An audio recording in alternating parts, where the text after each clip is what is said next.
আসসালামু আলাইকুম, আমি সাইফুল্লাহ রাজু। আজকের ক্লাসে সবাইকে স্বাগতম।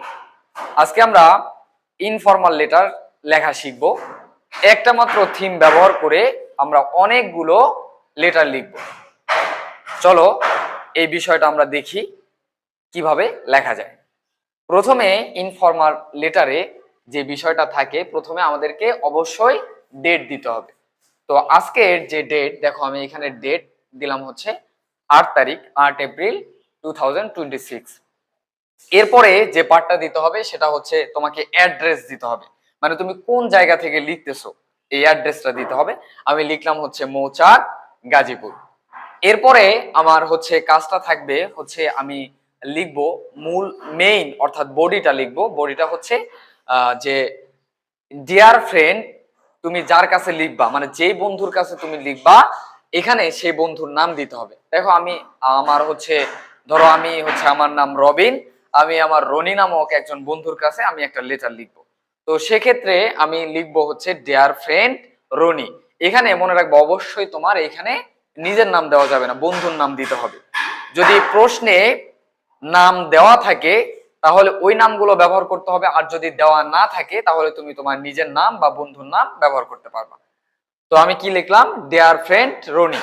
এরপরে যে বডির যে অংশটুকু আছে এই অংশটুকু সব লেটারের জন্য হুবহু লিখতে হবে, হুবহু লিখতে হবে। তো লাইনগুলো, যে লাইনগুলো সব লেটারের ক্ষেত্রে প্রযোজ্য বা সব লেটারে আমরা হচ্ছে লিখবো, ওই লাইনগুলো কি, যে প্রথমে আছে দেখো, এট ফার্স্ট টেক মাই সালাম and love with the core of my heart.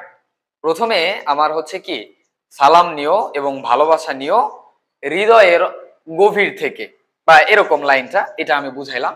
এরপরে দেখো আছে হোপ ইউ আর ওয়েল, আশা করি তুমি ভালো আছো।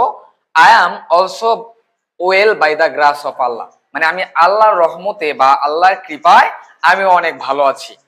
I received your letter yesterday, আমি গতকাল তোমার লেটারটা বা তোমার চিঠিটা হাতে পেয়েছি। In your letter you have wanted to know about, দেখো এখানে আমি এই যে বিষয়ের নাম লিখছি, এখানে তোমাদেরকে যে বিষয়ে লেটারটা আসবে ওই নামটা এখানে লিখতে হবে।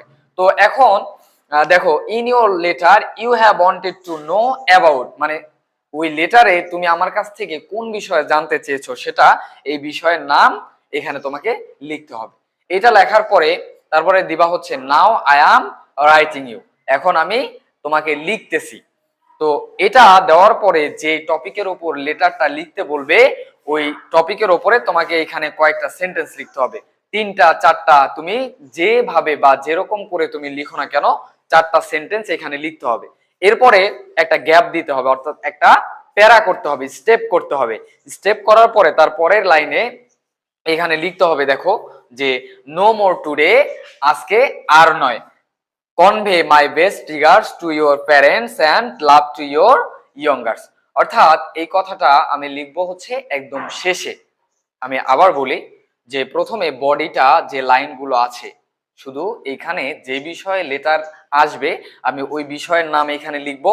এরপরে now I am writing about it, মানে এই বিষয়ে আমি লিখবো। তো ওই টপিকের ওপরে তোমাকে 3টা বা 4টা লাইন নিজের মতো করে লিখতে হবে। এরপরে একটা স্টেপ করতে হবে, স্টেপ করার পরে তোমাকে লিখতে হবে no more today, no more today, convey my best regards to your parents and love to the youngers, এটা লিখতে হবে। লেখার পরে শেষে একটা লাইন লিখতে হবে, দেখো ইয়োর লাভিং ফ্রেন্ড, তোমার প্রিয় বন্ধু বা তোমার ভালোবাসার বন্ধু। এখানে হচ্ছে কি নিচে নাম লিখবা রবিন। আমি প্রথমে বলছিলাম যে যেহেতু আমি রবিন হয়ে চিঠিটা লিখবো আমার বন্ধু রনির কাছে, সেক্ষেত্রে আমি এখানে কি লিখবো, যে আহ আমার নিজের নাম লিখবো। এরপরে অবশ্যই আমাদের লেটারে আরেকটা পার্ট দিতে হয়, সেটা হচ্ছে একটা একটা খাম দিতে হয়। তো খামের প্রথম অংশে আমি লিখবো হচ্ছে ফ্রম। ফ্রম মানে কি, ফ্রম মানে হতে। যেহেতু আমি লিখছি তাহলে এখানে আমার অবশ্যই অ্যাড্রেস দিতে হবে। তো আমার অ্যাড্রেস আমি এইখানে দিলাম, দেখো মৌচাক, গাজীপুর। আমার নাম কি, আমার নাম হচ্ছে রবিন।